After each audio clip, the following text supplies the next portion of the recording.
Flashback sur Séance Radio. Le cinématographe permet de projeter des images sur un écran. Toute l'actu des grands classiques du cinéma. Bientôt, les films vont être sonorisés. Flashback avec Antoine Cyr et Antoine Julien. Je ne sais pas si vous vous rendez compte de l'aspect grandiose du mélange. Our first full-length motion picture feature in color opens a whole new world of thrill. Flashback sur Séance Radio. Ça, c'est le cinéma. Nous parlons maintenant dans notre histoire du cinéma d'Alfred Hitchcock et David Hall Selznick à l'occasion de la parution d'un coffret ultra collector chez Carlotta, Alfred Hitchcock, Les années Selznick, qui regroupe 4 films tournés par le cinéaste avec le fameux producteur américain, La maison du Dr Edwards, Les enchaînés, Rebecca et Le procès Paradine. David Hall Selznick s'intéressa très tôt au cinéaste britannique. Les succès de L'homme qui en savait trop et des 39 marches en avaient fait le cinéaste le plus important d'Angleterre. Les négociations débutèrent dès 1936, mais Hitchcock se montra longtemps réticent à délaisser son pays natal pour tenter l'aventure hollywoodienne. Selznick finit par le persuader et en 1939, Hitchcock quitta les bords de la Tamise et franchit l'autre côté de l'Atlantique pour venir s'installer aux États-Unis. Il signa un contrat avec le producteur légendaire qui venait d'achever la production pharaonique d'Autant en emporte le vent. Selznick était sans conteste le seul producteur qui pouvait proposer au réalisateur un cadre artistique favorable. À Hollywood, Hitchcock avait en effet la réputation de tourner lentement, une méthode jugée incompatible avec les standards des studios. Malgré ses hésitations, Hitchcock comprit qu'Hollywood était le seul endroit où il pouvait avoir les moyens de ses ambitions. Rebecca, l'adaptation du roman de Daphné du Maurier, marque la première collaboration du duo.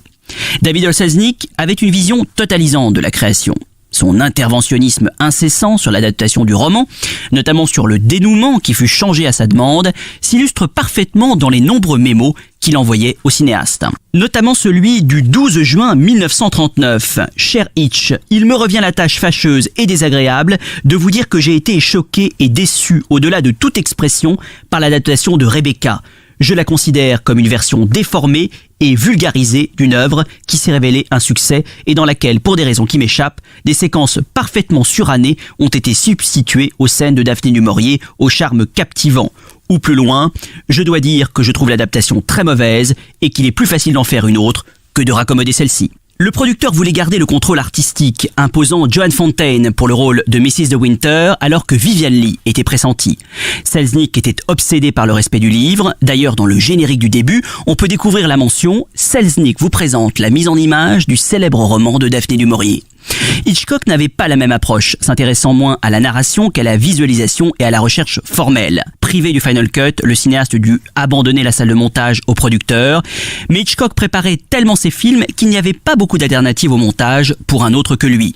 Pour autant, le succès de Rebecca marque sans conteste la meilleure association du tandem. Sometimes when I walk along the corridor, I fancy I hear her just behind me.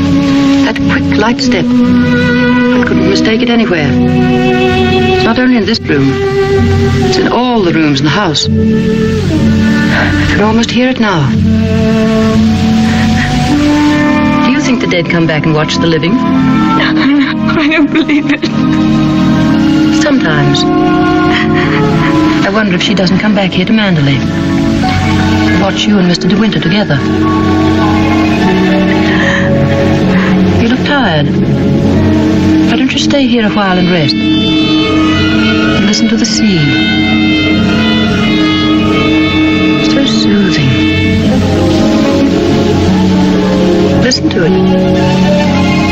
En 1944, Hitchcock proposa à Selznick l'adaptation du roman de Francis Bidding, The House of Dr. Edwards. Hitchcock était un collectionneur avisé de Soutine, de Braque et surtout de Paul Klee, son peintre préféré, et il eut l'idée de travailler sur ce film avec Salvador Dali. Le film est d'ailleurs resté célèbre pour sa séquence de rêve conçue en association avec le génial créateur ibérique. This is plain, ordinary, wishful dreaming. Go on. I was sitting there playing cards with a man who had a beard. I was dealing to him, and I turned up a 7 of clubs. He said, "That makes 21. I win." But when he turned up his cards, they were blank. Just then, the proprietor came in and accused him of cheating. The proprietor yelled, "This is my place, and if I catch you cheating again, I'll fix you." Mais la séquence finale n'était pas celle désirée par Hitchcock, qui voulait la tourner en plein soleil dans un décor immense. Le montage, une fois encore exclusivement supervisé par Selznick, refaçonna la séquence, largement expurgée. Une scène tournée où Ingrid Bergman représente une statue a même totalement disparu. Hitchcock n'avait pas beaucoup d'estime pour le film, qu'il considérait comme une chasse à l'homme entourée de pseudo-psychanalyse. Et en le revoyant, on peut difficilement lui donner tort, tant le film paraît aujourd'hui alourdi par une intrigue invraisemblable, même si l'on sait que le cinéaste exécrait la vraisemblance. Entre 1940 et 1944, Hitchcock se libère peu à peu de l'emprise de Selznick, réalisant L'ombre d'un doute pour Universal, puis Lifeboat pour la Fox. Il conquit son indépendance, devenant lui-même producteur grâce à sa société Transatlantic Pictures. En 1946, empêché par la production chaotique de Duel au soleil de King Vidor, David O. Selznick cède les droits des Enchaînés à la RKO. Hitchcock obtient alors une plus grande liberté créative. En témoigne ce fameux plan où sa caméra filme le hall du manoir depuis l'étage, puis descend et se rapproche d'Ingrid Bergman pour s'arrêter en gros plan sur la clé volée qu'elle serre fébrilement. Un mouvement d'appareil qui ne figurait pas dans le scénario de tournage. Autre audace, l'échange de baisers le plus long de l'histoire du cinéma dans lequel Hitchcock joue habilement avec la censure, le tout filmé dans un splendide plan séquence. Les Enchaînés est l'un des plus grands Hitchcock de cette période et une étape essentielle dans sa relation avec Cary Grant et Ingrid Bergman. It's nice out here. Let's not go out for dinner. Let's stay here. We have to eat. What you need here, I'll cook. I thought you didn't like to cook. No, I don't like to cook. But I have a chicken in the icebox and you're eating it. What about all the washing up after it? We'll eat it with our fingers. So we need new plates? Yes. One for you and one for me.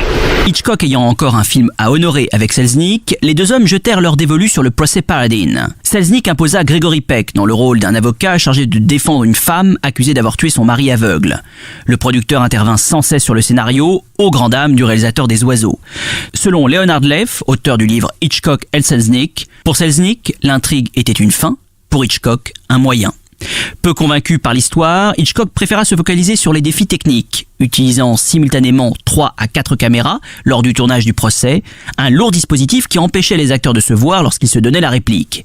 Et pourtant, le montage crée l'illusion, on a l'impression qu'ils se regardent réellement.